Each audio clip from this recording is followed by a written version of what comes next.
Ser com a advogada e também professora de Direito, a Maísa Nodari, vai ser sobre um assunto que está bastante em auge, que é o tal do estelionato sentimental, e ela vai explicar pra gente. Tudo bem, Maísa? Tudo bem, Núbia? Saudade de você. Tudo certo, eu te falar, já fazia um tempinho que você não vinha, né? Pois é, menina. Que bom ter você aqui de novo. Prazer. Quero que você explique, então, diante do direito, o que é considerado estelionato, até pra gente começar a explicar e depois entrar nesse outro ramo. Veja bem, a gente tem duas formas de ver o estelionato, tá, Núbia? Tem a esfera criminal e a esfera civil, tá? Do ponto de vista criminal, hoje o que nós temos de lei no Código Penal, estelionato está descrito na lei como o ato de alguém induzir alguém em erro para ter vantagem, tá? Então essa é a grande conceituação do estelionato, tá? Hoje em dia, na legislação, nós ainda não temos tipificado, o que é tipificado? Escrito claramente na lei o que é o estelionato sentimental ainda, tá? Mas agora em agosto, se eu não me engano, dia 4 de agosto, foi aprovado na Câmara um projeto de lei para especificar de fato o estelionato sentimental, porque isso tem aumentado bastante, né? Esse projeto ainda precisa passar pelo Senado e aí a sanção, né, da Presidência da República, para daí a gente ter o crime de estelionato sentimental em específico. Então hoje o que nós temos é o crime de estelionato de maneira genérica, tá? Que é aquela atitude em que alguém engana outra pessoa para obter vantagem. Pode ser uma vantagem para si próprio ou para outra pessoa também. E o que se enquadra mais, então, no caso de estelionato sentimental?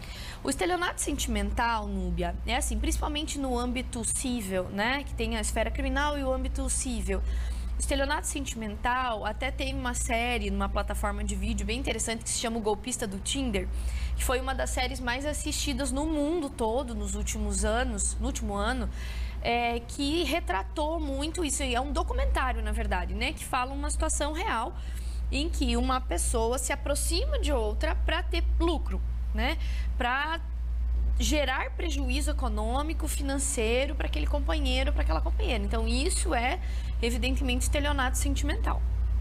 E mas a gente pode falar então naqueles casos do golpe do Tinder, outras plataformas de namoro, se enquadra nesse tipo então de estelionato, que às vezes a mulher tá lá, o homem, enfim, tá conversando, e a pessoa começa a pedir dinheiro, começa a pedir ajuda, ou até às vezes algumas fotos, né, mais íntimas. Isso se enquadra nessa questão do estelionato? É exatamente nessa situação. Por que o golpista do Tinder ganhou tanta visibilidade? Porque muitas pessoas se identificaram, né? Isso era um assunto pouco falado. Mas muitas pessoas se identificaram e aí começaram a assistir, isso passou a ser discutido, né, culturalmente, nas rodas de conversa, né? Então, veja, o estelionato sentimental, Núbia, ele não necessariamente acontece pela internet, tá? Claro que a maioria dos casos, sim, começa com esses encontros virtuais, então vários, né, aplicativos, redes sociais que geram esses encontros. Mas o que caracteriza, de fato, o estelionato é aquela situação em que alguém tá sugando. A gente costuma dizer, até em sala de aula, assim, que a vítima vira um caixa eletrônico, sabe? Então, aquele estelionatário, ele se aproxima da vítima sabendo que ele não tem sentimento por ela, sabendo que ela tem uma condição financeira interessante. Então, ele começa a pedir dinheiro emprestado, começa a fazer financiamento em nome dessa pessoa, começa a pedir dinheiro para pagar alguns projetos, velório de vó, né, que é o mais clássico, começa a pedir dinheiro, começa a pedir presente caro, tá? Mas não existe um envolvimento sentimental de verdade, sabe? É como se o estelionatário estudasse previamente essa vítima, visse ela como um alvo fácil e usasse do sentimento dela para ter vantagem econômica. E mais, então, sendo esse caso da internet, no caso de namoro, no casamento, também pode acontecer esse tipo de estelionato? É mais difícil? Como é que é? Assim, a gente tem que ter um pouco de cuidado, Núbia, de falar que toda a situação agora é estelionato sentimental, né? Eu advogo aí na área de direito das famílias faz 12, 13 anos e eu vejo muito, assim, essas situações de um casamento que durou lá 30 anos e no final as pessoas se acusam disso. É como se, só eu trabalhei e você me sugou a vida toda. Não é isso, tá? Ninguém fica 30 anos com uma pessoa se não tem nem um pouco de sentimento envolvido ou se construiu uma história. No estelionato sentimental não existe a intenção de construir uma história com essa pessoa, né? É algo ardiloso, fraudulento, em que de fato uma pessoa inventa um sentimento para outra e quando ela vê que ela já adquiriu um patrimônio razoável, já está satisfeito com o lucro que obteve, essa pessoa some, tá? Então, bloqueia nas redes sociais, não atende mais ligação, ela desaparece e deixa aquela pessoa apaixonada, né, com um prejuízo gigantesco. Teve um caso até interessante no Distrito Federal, recentemente, Núbia, em que a senhora ingressou com uma ação contra o estelionatário e ela ficou num prejuízo de mais de 100 mil reais. Tudo isso em empréstimos de dinheiro que ela fez um cartão de crédito adicional. Então, ele gastava esse cartão de crédito e ela que pagava as faturas, né? E envolvendo esse sentimento. Então, naquele caso, o estelionatário, ele dizia para a vítima que ele ia assumir ela quando ele conseguisse um emprego, porque ia ficar muito chato a família conhecer ele sem ter um emprego. E aí ele nunca assumia, né? Com certeza. Mas então a gente pode reforçar aqui, bacana pra gente falar sobre esse assunto, que no caso assim, um namoro, um casamento que chegou ao fim, mas chega um momento assim, geralmente, né, um casal, enfim, tem uma parte que um precisa ajudar o outro, às vezes está financeiramente melhor, o outro que vai ajudar. Isso, então, em hipótese alguma, se enquadra em estelionato. Até quando chega ao final de separação, que é aquela coisa, né? Quer jogar tudo contra o outro, falar fez isso, fez aquilo. Isso não se enquadra. Não. Vou dizer que é 100% dos casos? Não, né, Núbia? Porque a gente sabe que tem gente que é terrível, né? Em todos os tipos de relacionamento. Mas, via de regra, Núbia, que a gente vê, assim, da experiência, veja, esse é um assunto que, muito embora já aconteça faz tempo, ele está sendo debatido recentemente na justiça, tá? Então, o que a gente tem acompanhado são casos em que as pessoas mantiveram um vínculo afetivo curto, tá? Então, claro que esse curto é relativo, né, para cada família, para cada casal, tá? Mas o que a gente vê, assim, o que vai configurar o estelionato sentimental é, de fato, a ausência de sentimento, a ausência de manutenção de um vínculo conjugal, afetivo, por parte do estelionatário. A vítima não, a vítima se envolve efetivamente a ponto de, às vezes, fica cega, né? Porque tem situações em que a família tenta avisar, tenta dizer, olha, cuidado, não faça isso. Cadê aquele seu namorado que você nunca apresenta pra gente?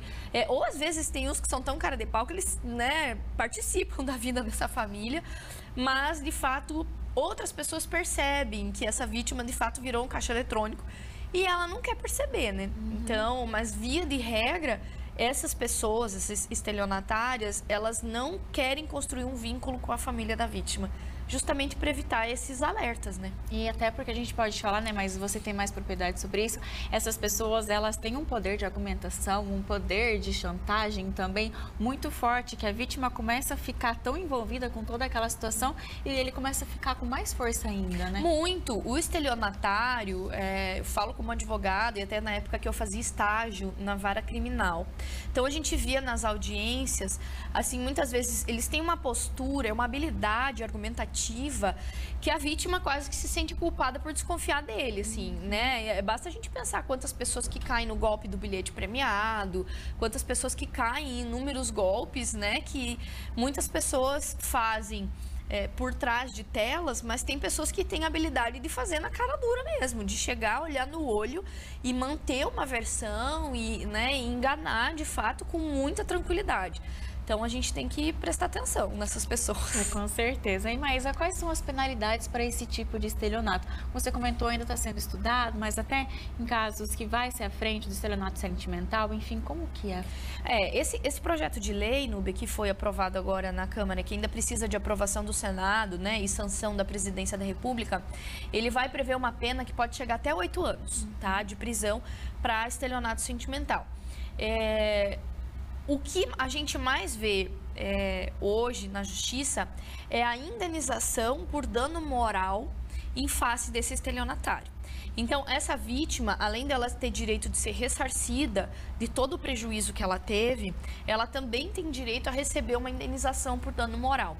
Porque muitas vezes, Núbia, quando dói no bolso, é que as coisas se resolvem, sabe? Então, uma sentença condenatória por dano moral, e aí o valor vai variar muito de caso a caso, né? Eu já vi uma condenação recentemente de Minas Gerais de 18 mil de dano moral e eu já vi uma do Rio Grande do Norte de 80 mil de dano moral. Então, veja, varia muito com a situação das partes, aquelas particularidades, né?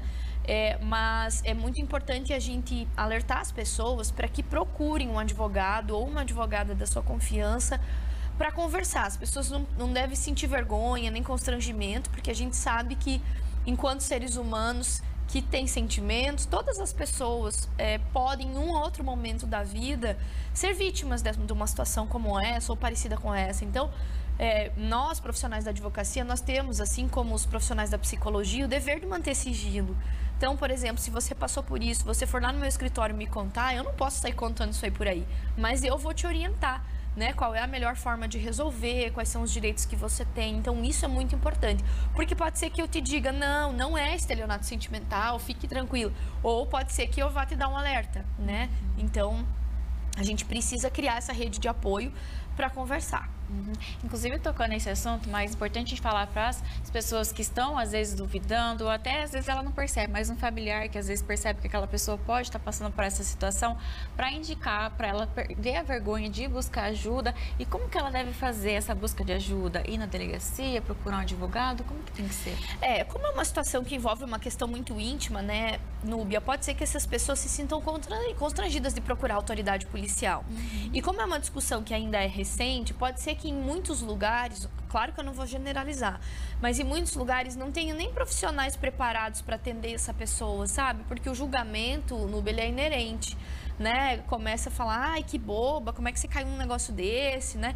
Então, eu acho que tem que tomar bastante cuidado. Eu acredito que a melhor orientação para as pessoas de casa é, de fato, procurar um advogado ou uma advogada da sua confiança para que converse sobre isso. E, se for o caso, essa pessoa pode ir acompanhada até a delegacia ou até mesmo numa ação judicial, porque pode ser, Núbia, que nem seja necessariamente um caso só de polícia, mas pode ser que eu vá precisar entrar com uma ação para anular esses contratos feitos com instituição bancária de financiamento, para anular doações, para anular empréstimos. Então, existe uma série de medidas que precisam ser feitas juridicamente para remediar essa situação. Então, o ideal é que procure um advogado ou uma advogada da confiança da pessoa. Até para tomar o caminho correto ali e resolver logo essa situação, né? Exatamente. Mas, quero te agradecer novamente. Obrigada por essas dicas. Imagina, Núbia, sempre à disposição. E até, inclusive, se às vezes as pessoas ficaram com alguma dúvida, ou até os alunos que estão nos acompanhando, te acompanhar no seu Instagram de prof. Sim, eu tenho lá uma rede social, me coloco à disposição, é @prof.maisanodari. Se eu puder ajudar de alguma forma, né, com eventuais dúvidas, fico lá à disposição. Valeu, Maísa Nodari. Muito obrigado, né, por passar essas dicas aí pra gente, explicar mais sobre a atuação, né, dos direitos.